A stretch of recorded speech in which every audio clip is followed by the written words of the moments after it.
नमस्कार, मी सिद्धांत तुम्हा सर्वांचं आपल्या नो थिंग्स या यूट्यूब चॅनलमध्ये हार्दिक स्वागत करतो। आजचा आपला विषय आपल्या यूट्यूबच्या व्हिडिओच्या थंबनेलमधून तुम्हाला कळलं असेल की शिक्षणाचं स्वरूप नेमकं काय आहे।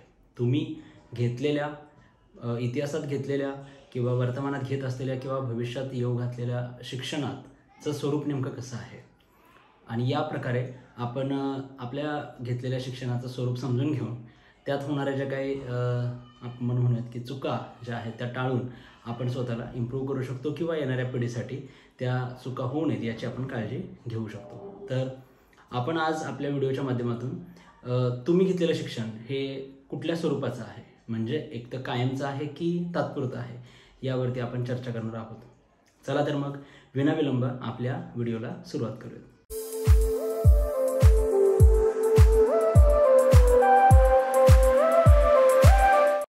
तुम्ही जर तात्पुरत्या पद्धतीचं शिक्षण जर आपण घ्यायचं म्हटलं तर त्याला एक विशिष्ट कारण आहेत बघा की त्यासाठी आपण शिक्षण घेत असतो, बरोबर आहे। म्हणजे आपण मुलांना बघतोय की आजकाल मुलं परीक्षेसाठी कॉपीज करत असतात किंवा असं म्हणूयात की आपण कुणाला विचारत असतात परीक्षेला उत्तरं किंवा शिक्षकांकडून अपेक्षा करत असतात की त्यांनी एखादं उत्तर त्यांना सांगावं। तर हे कुठल्या प्रकारचं शिक्षण आहे, तर हे केवळ परीक्षेत पास होण्यापुरतं शिक्षण आहे। त्यांना पेपर झाल्यानंतर त्यांनी लिहिलेल्या प्रश्नाबद्दल जर आपण त्यांना काही विचारलं तरी त्यांना ते सांगता येत नाही, तर हे तात्पुरत्या स्वरूपाचं शिक्षण झालं। म्हणजे तुम्ही जे नॉलेज एक्वायर केलं ते तात्पुरत्या स्वरूपाचं झालं, ओके। आणि काही विद्यार्थी असे असतात किंवा काही लोक असे असतात की ते परीक्षा झाल्यानंतर सुद्धा त्यांनी जे वाचलेलं आहे, अभ्यास केलेला आहे, शिकलेलं आहे ते त्यांच्या कायमचं लक्षात राहत असतं। एक छोटी छोटी उदाहरणं देऊन मी तुम्हाला ह्या गोष्टी क्लिअर करेन आणि तुम्ही स्वतःमध्ये पण ती चेक करू शकता की तुम्ही घेतलेलं शिक्षण, तुम्ही घेतलेलं नॉलेज हे तात्पुरतं आहे की कायमस्वरूपीचं आहे, ठीक आहे। बघा, मी तात्पुरत्या शिक्षणासाठीची काही कारणं मी तुम्हाला सांगेन, तुम्ही स्वतःला पण ते ऑब्झर्व करून बघा की तुम्ही या पद्धतीनं शिक्षण घेतलेलं आहे का। सगळ्यात पहिलं कारण जे आत्ता मी डिस्कस केलं ते म्हणजे की तुम्हाला परीक्षा पास होण्यापुरतं शिक्षण घ्यायचं आहे।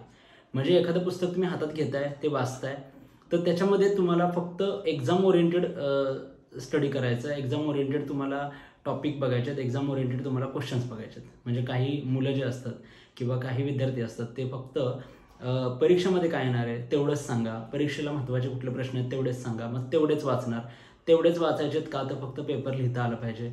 म्हणजे हे जे नॉलेज एक्वायर करणं झालं ते फक्त एक्झाम ओरिएंटेड झालं, परीक्षेपुरतं झालं आणि जे की चिरकाल टिकत नाही।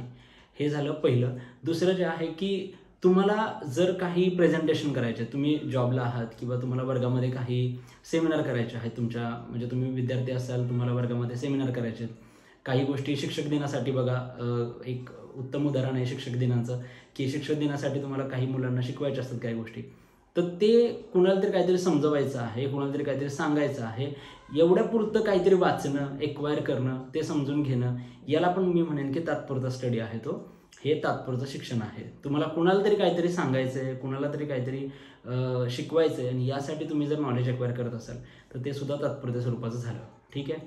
3 नंबरचा जो प्रश्न आहे की तो म्हणजे काही ठराविक गोष्टी समजून घेण्यासाठी, काही ठराविक गोष्टी तुम्हाला समजून घ्यायच्या असतील। म्हणजे एक एक्झाम्पल मी सांगेन तुम्हाला की फायनान्शियल मार्केटमध्ये तुम्हाला एंटर करायचं आहे, शेअर मार्केटमध्ये किंवा म्युच्युअल फंडमध्ये, तर तेवढ्यापुरतं ते समजून घ्यायचं आहे आपल्याला, म्हणून ते शिकायचं आहे। बँकिंग सेक्टरमध्ये तुम्हाला व्याज कसं असतं ते कळत नाही किंवा बँक तुम्हाला चार्जेस कसे लावते ते कळत नाही, तर तेवढ्यासाठी तुम्ही बँकिंग सेक्टर बघताय किंवा आणखीन वेगवेगळ्या माध्यमांमध्ये तुम्हाला वेगवेगळ्या क्षेत्रांमध्ये तुम्हाला जर का पडायचं आहे, त्यातलं नॉलेज हवं आहे, तर ते तात्पुरत्या स्वरूपात तुम्ही बघता बघा आणि ती गोष्ट समजून घेण्यापुरतं ते शिक्षण तुम्ही घेता, ते नॉलेज तुम्ही घेता, ते वाचन करता आणि त्यानंतर ती गरज तुमची संपली की त्यानंतर तुम्ही ती गोष्ट विसरून जाता। याला सुद्धा मी म्हणेन की तात्पुरतं शिक्षण तुम्ही घेतलेलं आहे। मग त्यासाठी विविध क्षेत्र येतात बघा, आरोग्य क्षेत्र आहे, महसूल क्षेत्र आहे, त्यानंतर तुम्ही म्हणाल की शिक्षण क्षेत्रसुद्धा आहे, बँकिंग सेक्टर आहे, फायनान्शियल आहे, हे वेगवेगळ्या क्षेत्रांचं तुम्ही तात्पुरतं नॉलेज घेतात, तेवढ्या वेळेपुरतं, तेवढ्या गरजेपुरतं। तुमची गरज संपली, तुमची वेळ निघून गेली की तुम्ही ते शिक्षण परत विसरून जाता, तर हे एक तात्पुरतं शिक्षण आहे। त्यानंतर तुम्ही बघा बऱ्याचशा कॉलेजेसमध्ये एंटर करण्यासाठी, ॲडमिशन घेण्यासाठी किंवा बऱ्याचशा कोर्सेसना ॲडमिशन घेण्यासाठी तुम्ही काही एक एंट्रन्स एक्झाम देत असता, बरोबर आहे। तर त्या एंट्रन्स एक्झाम पास होण्यापुरतं तुम्ही नॉलेज एक्वायर करत असता। एंट्रन्स एक्झाम एकदा पास झाला की त्यानंतर सुद्धा तुम्हाला त्या एंट्रन्स एक्झामचा जो तुम्ही स्टडी केलेला असतो तो स्टडी तुम्ही जास्त वेळ लक्षात ठेवत नाही। म्हणजे एखाद्या इन्स्टिट्यूटमध्ये ॲडमिट होण्यासाठी एखाद्या प्रोफेशनल कोर्सला ॲडमिशन घेण्यासाठी, एंटर करण्यासाठी तुम्ही जे एंट्रन्स एक्झाम देता त्याच्यासाठी केलेला स्टडीसुद्धा तुमचा हा तात्पुरत्या स्वरूपाच्या स्टडीमध्ये येतो. त्यासाठी खर्च केलेला वेळ हा तात्पुरत्या स्वरूपाच्या स्टडीमध्येच मोडतो.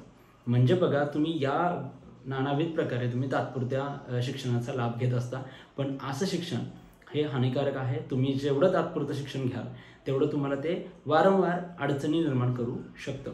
त्यानंतर तुम्हाला एखादी गोष्ट जर का कमवायची असेल, मिळवायची असेल, म्हणजे एखाद्या जॉबमध्ये तुम्हाला मी सांगतो, एखादा तुम्हाला टास्क दिला आहे की एखादा टास्क हा कंप्लीट केल्याच्या नंतर तुम्हाला एक प्रमोशन मिळणार आहे किंवा तुमचा इन्सेंटिव्ह तुम्हाला मिळणार आहे किंवा तुमची पगारवाढ होणार आहे वगैरे वगैरे, असे काही तुम्हाला टास्क असतील. स्कूल लेवलला सुद्धा काही प्रयोग दिलेले असतात, काही बक्षिसं असतात, काही स्पर्धा असतात. तर तेवढ्या स्पर्धेसाठी, बक्षिसासाठी किंवा कामामध्ये असताना जॉब इन्क्रिमेंट मिळवण्यासाठी किंवा इन्सेंटिव्ह मिळवण्यासाठी जे काय तुम्ही स्वतःमध्ये डेव्हलपमेंट करत असता, जी तुम्ही स्वतःमध्ये इन्क्रिमेंट स्वतःच्याच ॲकॅडमिक नॉलेजवरती तुम्ही करत असता, तर हे सुद्धा मी म्हणेन की तात्पुरत्या स्वरूपाचं आहे. तुमचा तो टास्क कंप्लीट झाला, तुम्हाला ते बक्षीस मिळालं किंवा तुमचं ते जे काय ध्येय होतं ते पूर्ण झालं की त्यानंतर तुम्ही अजिबात त्या गोष्टी लक्षात ठेवत नाही. हा मानवी स्वभाव आहे. पण मी असं म्हणेन की तुम्ही या एवढ्याशा लाईफमध्ये जे जे काय म्हणून तुम्ही थोडं किंवा जास्ती नॉलेज एक्वायर कराल ते तुम्हाला कायमचं लक्षात ठेवावं लागेल. एक मी आता या तात्पुरत्या शिक्षणाचा एक मतितार्थ तुम्हाला वेगळ्या एक लाईफमधल्या इन्सिडेंट्सवरून मी तुम्हाला सांगतो. बघा, तुम्ही थोडक्यात तुमच्या लक्षात पण येतील की तुम्ही हे किती तात्पुरतं शिक्षण हानिकारक आहे. एक रस्त्याने तुम्ही चाललाय, त्याच रोडनी तुम्ही चाललाय, ओके. रोडनी चालत असताना तुमच्या लक्षात आलं की तुम्ही फोनवरती बोलताय आणि खाली बघितलं नसल्यामुळे तुम्हाला ठेस लागली किंवा एक समजा तिथे तुम्हाला खड्डा होता, त्या खड्ड्यामध्ये तुमचा पाय पडल्यामुळं थोडासा पाय तुमचा मुरगळला, ओके. हे झालं एक इन्सिडेंट जिथून तुम्हाला ते लक्षात आलं की इथे या रस्त्यावरती खड्डा आहे.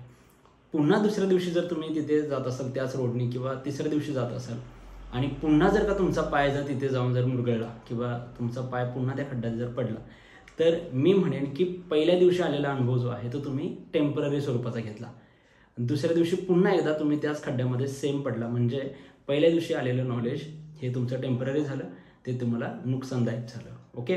त्याच पद्धतीनं बघा, तुम्ही फायनान्शियल मार्केटमध्ये जात असाल, तुम्हाला जर का एकदा तुम्ही नॉलेज एक्वायर केलं की कुठे तुम्हाला एंटर करायचं आहे, कुठे तुम्हाला एक्झिट करायचे, कशा पद्धतीने मार्केटमध्ये आपण पैसे इन्व्हेस्ट करायचे असतात, हे जर तुम्ही टेम्पररी घेतलं आणि परत दुसऱ्या तिसऱ्या टाईमला तुम्ही जर ते नॉलेज जर का विसरलात, तर तुम्हाला पुन्हा पुन्हा वारंवार त्या संकटांचा सामना करावा लागेल, तुम्हाला समस्या येणार. म्हणजे तुम्ही परपेच्युअल नॉलेज न घेतल्याचा हा तुम्हाला दुष्परिणाम भोगावा लागेल.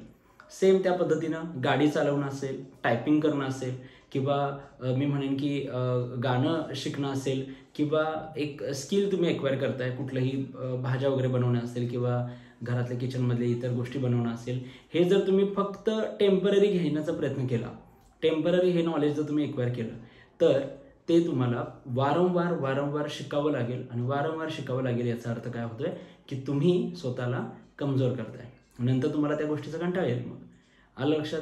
म्हणजे तुम्ही जर का एकदाच किंवा एक दोन वेळा जर का प्रयत्न करून ती गोष्ट जर का स्वतःमध्ये आत्मसात केली, एक गाडी चालवण्याचं एक उदाहरण घेऊ आपण. बघा, गाडी चालवण्यासाठी जर तुम्ही टेम्पररी प्रयत्न केले आणि पुन्हा जर का तुम्हाला सतत जर का गाडी चालवताना सगळ्या गोष्टी आठवाव्या लागत असतील, तर मग हे तुम्ही घेतलेलं नॉलेज पहिल्यांदा हे मी म्हणेन की टेम्पररी आहे. असे कितीतरी उदाहरणं आहेत आपल्यासमोर बघायला मिळतात की त्यांनी टायपिंगचा कोर्स केला आहे, पण आता त्यांना टायपिंग करत असताना परत ABC कुठे ते बघावं लागतं. याचा अर्थ काय? तर त्यांनी जेव्हा पहिल्यांदा नॉलेज घेतलं, त्याच्यानंतरची जी प्रॅक्टिस असते ती प्रॅक्टिसही त्यांनी नाही केली आणि पहिल्यांदा नॉलेज घेताना सुद्धा फक्त सर्टिफिकेट मिळवण्याच्या हेतूनं त्यांनी नॉलेज एक्वायर केलेलं होतं.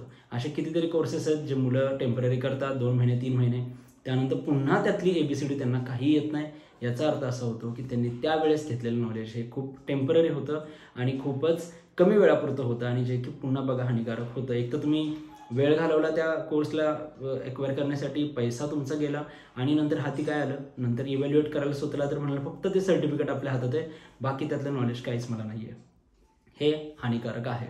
तर हे झाले टेम्पररी स्टडीजचे प्रकार किंवा तुम्ही जे तात्पुरत्या स्वरूपाचा अभ्यास करता, शिक्षण घेता, त्यातून तुम्हाला काहीही कुठल्याही प्रकारचा फायदा होताना मला तरी आजपर्यंत दिसलेलं नाही आहे. स्वतः मला सुद्धा तसा कुठलाही अनुभव आलेला नाही. आता आपण वळूयात थोडंसं कायमच्या अभ्यासाकडे. तुम्ही बघा, आता कायम स्वरूपीचा जो अभ्यास करतो विद्यार्थी, त्याला कायमच तो जो त्याने केलेला स्टडी आहे तर त्याला मदत करत असते. ठीक आहे, आपण बघूयात. तर तुम्हाला जे काय तुम्ही कायमचा एखादा स्टडी करत असाल, समजा एखादा प्रोफेशनल कोर्सेस आहेत बघा, डॉक्टरी असेल, इंजिनिअरिंग असेल, ॲडव्होकसी असेल, या ज्या काही प्रोफेशनल कोर्सेस आपण म्हणतोय त्या प्रोफेशनल कोर्समध्ये जर तुम्ही डीप स्टडी केला, मन लावून स्टडी केला, तर हे तुम्हाला लाईफ लाँग तुम्हाला ती प्रॅक्टिस घेऊन जायचं आहे. म्हणजे एक एक्झाम्पल साधं बघूयात आपण, की डॉक्टरांनी जर का एक just surgery, how to make a surgery म्हणून एक जस्ट त्यांनी थेरी वाचली, स्टडी केला, चांगले टॉप केलं त्यांनी एक्झाममध्ये, सगळं केलं, आणि ॲक्च्युअल ज्यावेळेस प्रॅक्टिकलची वेळ आली तेव्हा त्यांना जर काहीच त्यातलं कळालं नाही किंवा प्रॅक्टिकलच त्यांना जर करता आलं नाही, तर मग त्यांनी कुठल्या लेवलचं एज्युकेशन घेतलं, आणि मग ते कसं हानिकारक असेल. ते तर त्यांना तर असणारच आहे, पण ज्यांचं ऑपरेट ते करणार आहेत त्या पेशंटसाठी सुद्धा किती हानिकारक असणार आहे. तसंच आपण इंजिनिअरिंगला पण घेऊ, तसंच आपण ॲडव्होकसीमध्ये पण घेऊ, तसंच इतर सुद्धा प्रोफेशनल कोर्सेससाठी सुद्धा आपण ते घेऊ शकतो, की तुमचं टेम्पररी नॉलेज हे ना फक्त तुमच्यासाठी पण इतर सगळ्या तुमच्या क्लायंटसाठी सुद्धा हानिकारक राहणार आहे. म्हणून एक उपजीविका चालवण्यासाठी जे नॉलेज घेतलं जातं, की या कोर्समधून मला माझं लाईफ चालवायचे, मला यातून काय पैसे मिळवायचे, मला माझं ह्यातून कुटुंब चालवायचं, असं जर तुम्ही एखादा कोर्स जर केला असेल आणि ते टार्गेट असेल तुमचं, तर ते नॉलेज तुम्ही 100% हे कायमस्वरूपीचं घेत असता, त्यातला एकही पॉईंट तुम्ही मिस करत नाही. म्हणून प्रत्येक लहान लहान गोष्टींसाठी तुम्हाला त्या लेवलचं इंटेन्शन करूनच अभ्यास केला पाहिजे किंवा ते एक्वायर केलं पाहिजे, असं माझं मत आहे.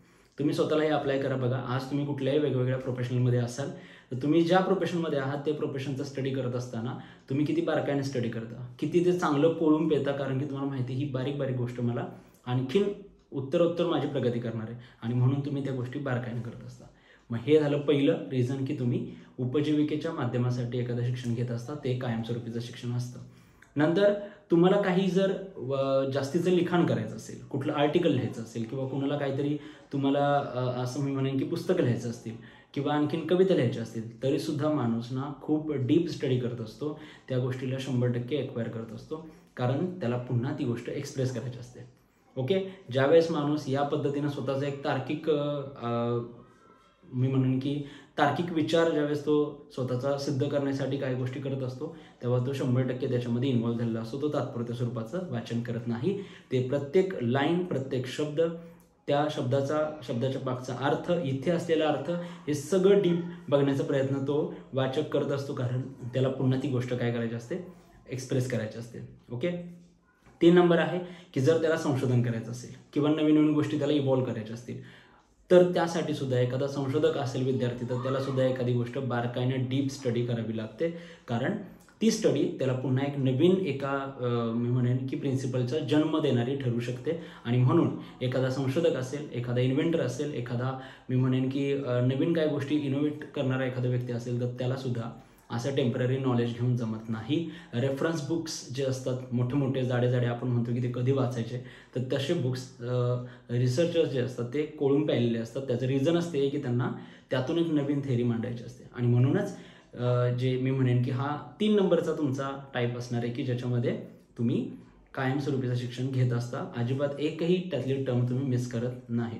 त्यानंतर तुम्हाला जर स्वतःची वेगळी ओळख निर्माण करायची असेल, या समाजामध्ये आता आपण 148 करोड लोकसंख्येमध्ये राहतोय, तर त्यातून जर तुमचं नाव जर तुम्हाला उजळवायचं असेल, मोठं करायचं असेल, तर अशी लोकंसुद्धा कधीही कुठलंही वाचन हे तात्पुरत्या स्वरूपाचं करत नाहीत.